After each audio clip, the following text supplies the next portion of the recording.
ओम सतगुरु प्रसाद। आज 23 तारीख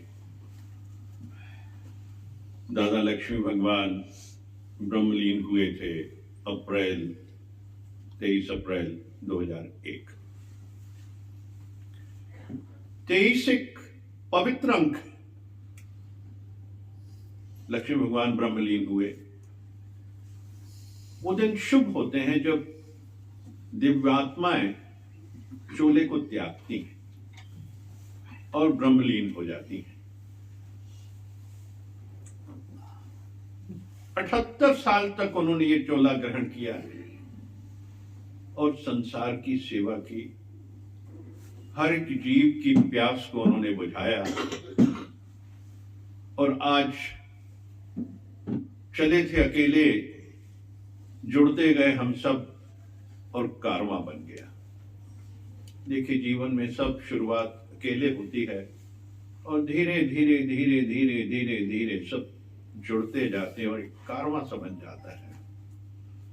क्योंकि प्रेम की गंगा इतनी बहती है, उसमें डुबकी लगाने से जीवन के सारे कर्म से कर्मातीत हो जाता है। सो आध्यात्मिक ऐसी राह है जिसको जीवन में अगर उतारेंगे तो सारे प्रश्न खत्म हो जाएंगे, प्रश्न रहेंगे ही नहीं। क्योंकि ये ज्ञान स्वयं का ज्ञान है। बुद्ध ने हर परिस्थिति से ज्ञान को हासिल किया और हम इन दिनों में जो इकट्ठे होते हैं, इन दिनों में बहुत कृपा आती है परमात्मा की, निराकार की, गुरु की, क्योंकि गुरु ही निराकार है। कृपा बनी रहती है, पर उन दिनों में कुछ ऐसा गुरुत्वाकर्षण होता है, उन दिनों में ऐसी शक्ति होती है कि हर जीव के ऊपर उसकी कृपा बरसती है जो उनके मार्ग पे चलते हैं। तो हमें सिर्फ एक ही ध्यान करना है कि गुरु अंग संग है और मैं आनंद में हूं, मैं मौज में हूं, मैं मौज में हूं, मैं मौज में हूं। हे परमात्मा, गरीबों के मालिक, जब मैं बहुत भारी था, मदद की जरूरत थी, बेबस था, तो आप आके अपनी गोद में उठाया। आपने आके मुझे अपनी गोद में उठाया, मेरा हाथ थामा और कैसे मेरी मदद किया। अभी मैं आनंद के सागर में नहा रहा हूं। आपकी कृपा से सभी के आनंद को महसूस कर सकता हूं।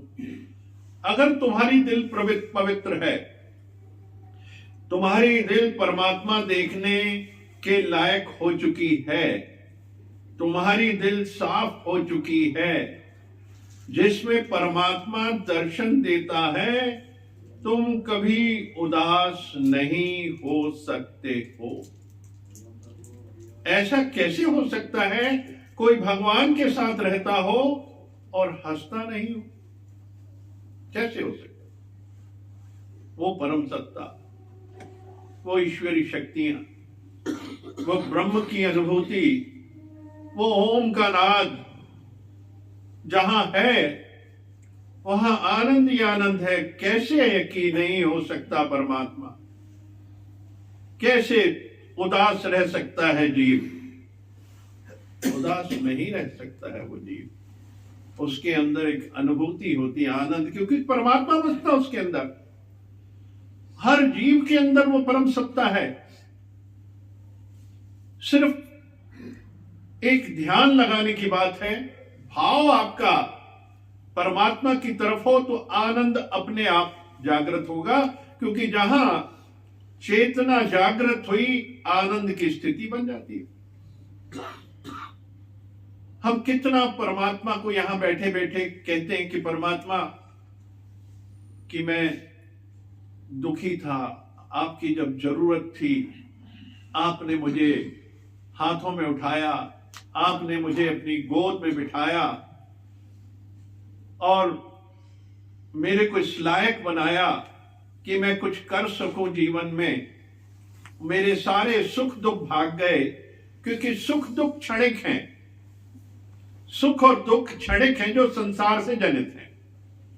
सुख और दुख संसार से जनित हैं, क्योंकि ये संसार, कहते हैं ना नानक दुखिया सब संसारा। अगर दुख है तो सुख है, और सुख है तो दुख है दोनों चीजें हैं।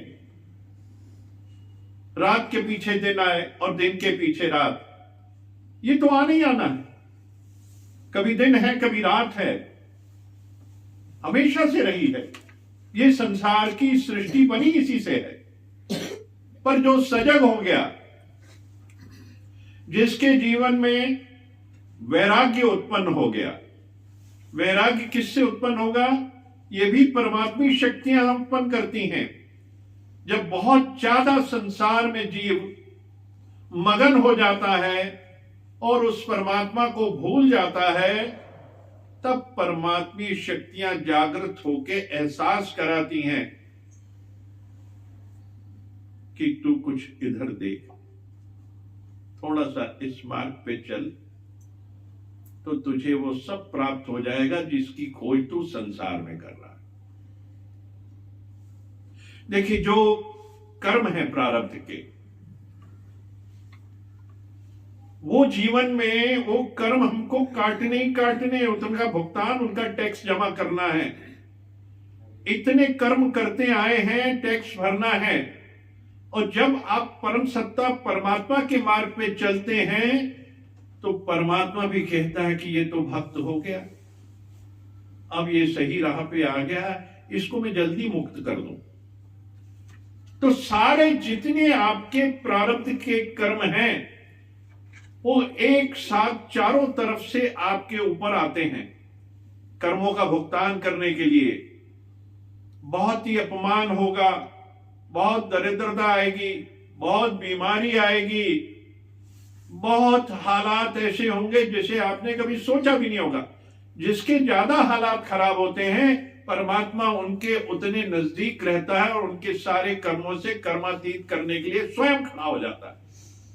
इसलिए ऐसी हालत में कभी भी उदास नहीं होना, कभी भी उदास नहीं होना, कभी भी इमोशन में नहीं आना, कभी भी ये ना कहना कि मेरे साथ ऐसा क्यों हुआ।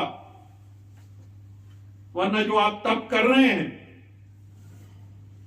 और परमात्मा को झुक झुक के प्रणाम कर रहे हैं, उसको अपने अंदर जागृत कर रहे हैं, ऐसी हालात आने के बाद भी तो आपके वो कर्म जल्दी कट जाएंगे, आपको पता ही नहीं चलेगा। हल्के से सुदामा जी एक उदाहरण है हमारे सामने। उनकी दरिद्र से भी दरिद्रतम स्थिति थी, पर फिर भी कहते थे श्री कृष्ण कृष्ण कृष्ण कृष्ण कृष्ण का नाम लेते थे। वो मित्र भी था और भगवान भी था, ये दोनों जानते थे। और वो ब्रह्मज्ञानी थे, उन्हें मालूम था कुछ किया हुआ है जिसकी वजह से ये सारी परिस्थिति आई।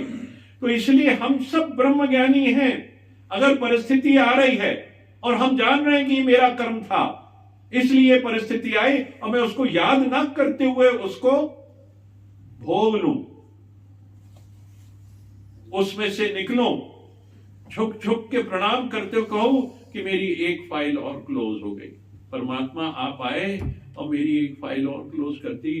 धन्यवाद, शुक्राना, परमात्मा आपका बार बार शुक्राना, उनका धन्यवाद करना है। इसी को कहते हैं कि परमात्मा ने गोद में उठाया, परमात्मा ने मुझे गले से लगाया, और वो भजन किया था आपने, परमात्मा खुद आकर गोदी में बिठाता है, कोई शिष्य गुरु चरणों में जब सिर को झुकाता है, परमात्मा खुद आकर आशीष लुटाता है, परमात्मा खुद आकर आशीष लुटाता है।